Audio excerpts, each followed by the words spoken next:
there, YouTube. This is Dan the Friendly Fat Guy, coming to you here from my car. It's a little earlier in the day than normal, early afternoon. I took the back half of the day off from work today.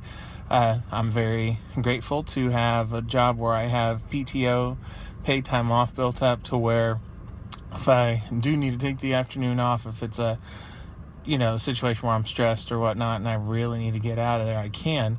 I love my job, but every once in a while we all just need a chance to come out and breathe a little bit.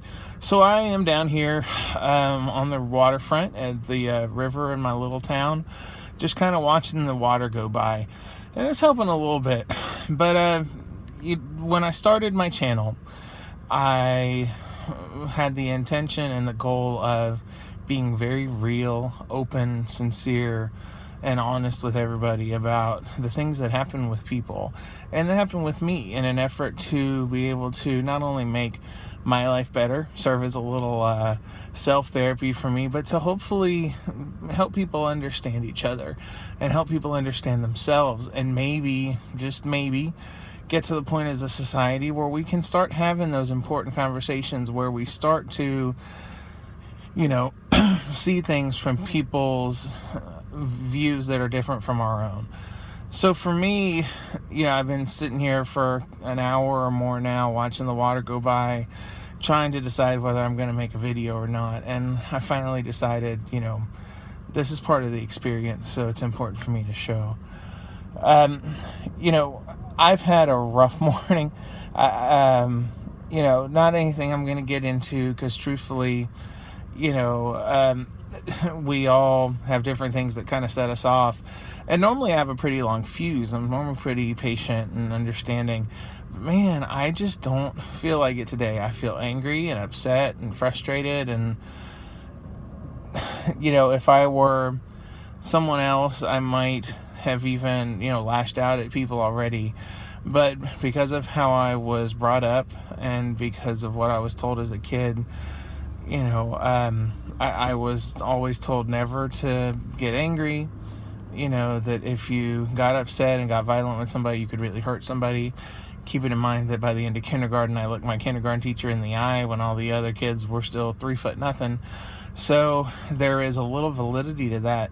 But the problem is over time, instead of learning other coping skills to be able to work with when I was frustrated, I just would be quiet, internalize it, and try to numb out the pain of it all by eating food. And that's what a lot of, especially overweight folks, that's how we've learned to handle things. Now, as an adult, I've learned some other coping skills, but the problem is it's really hard as an adult to go back however many years it's been for you to when you were a kid, very impressionable, learning how to handle things, and to, instill a habit over that thing that has been there that whole time with you.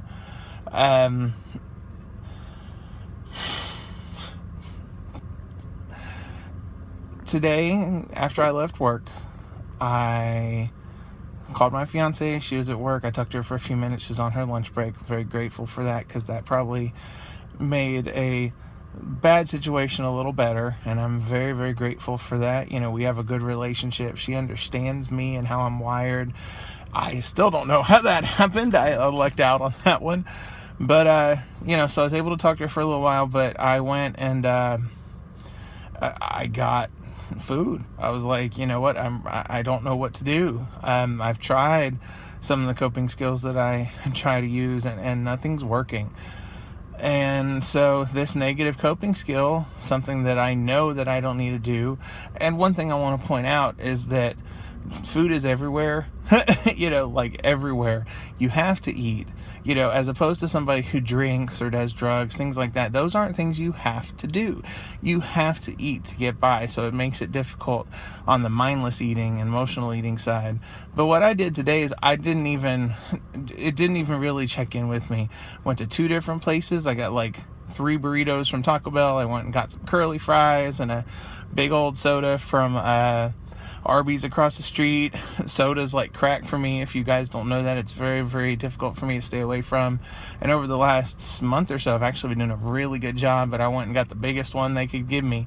And then I came to the river. I tried just to sit without eating it. I figured, hey, you know what? I realized there are kids in Somalia who'd love this food, but they're not here right now. Let's see if I can just push it aside and not worry about it. And then over the next 10 minutes, I just looked down and, oh crap, the bags are empty. They're gone.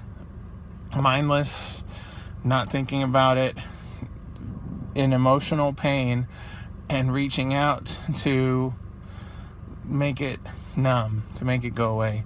And for me, it's kind of a double-edged sword too, because when I get frustrated, any tiny bit of wall that I have around me, any tiny bit of patience I have with the sensory things that happen to me, when I'm the ability to filter things out, it all goes away. Because that's, the more it's the equivalent of, how people would say they're very afraid.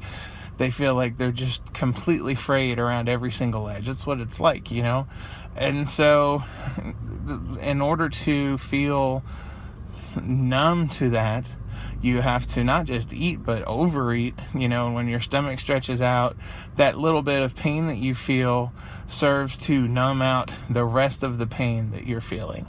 And so I'm not proud of it, but this is what I just did. And it's not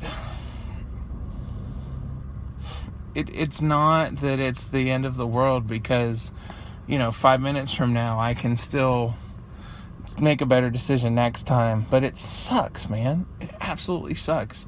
Any progress I've made, because I've been been doing Weight Watchers for the last month or so. Any progress that I've made recently, it's possible that that's going to go down the hill, because there's a bunch of extra crap there that I didn't need, that it served an emotional purpose, but man, it is not cool. They say that overweight people, instead of committing suicide all at one time, we kill ourselves little by little. And truthfully, it's legit. Because we know that it's not good for us, right? I know that down and all of that is not the best meal, and some of you skinny people with good metabolisms are thinking, oh, that's not even a big Saturday night for me. Well, that's fine, man, but when your metabolism's like mine, it is not a good thing. I'm not trying to hurt myself. I'm just trying to make the pain stop. And I realize that's the same thing you hear from people who are suicidal, the same thing you hear from people who, use drugs and different things like that. It's hard, man. And for those of you that are out there, if there's anybody out there sitting there thinking, wow, I'm glad I never would be like that, you probably have something like this. It might not be food. It might be something else. You might yell. You might scream. You might go hit your wife or your partner or whatever. You may go out and make a fool of yourself in other ways, but I promise you, everybody's got one of these, right? Mine shows up on the outside because of how it works, but I promise you, every single person that watches this and that doesn't watch this, you have something like this. It might not be so obvious, but don't throw stones if you live in a glass house. And we all live in glass houses, Instead, let's try to work to help each other, man. If you know somebody who's struggling with something, who's feeling bad, reach out to them. Be the better person. Be the person that, you are meant to be. Be the person that makes a difference in the people around you's lives. Because that's sure as heck what I try to be, man. And sometimes we all have difficulty, and there it is. But anyway, that's all I've got to say, guys. Like I said, I'm just trying to keep it real and raw and let you guys in really on what's going on. And maybe, like I said, just maybe it'll start a conversation and we'll be able to change the world a little bit. All right, everybody. This is Dan the Friendly Fat Guy, signing off. When your day is long and the night is young.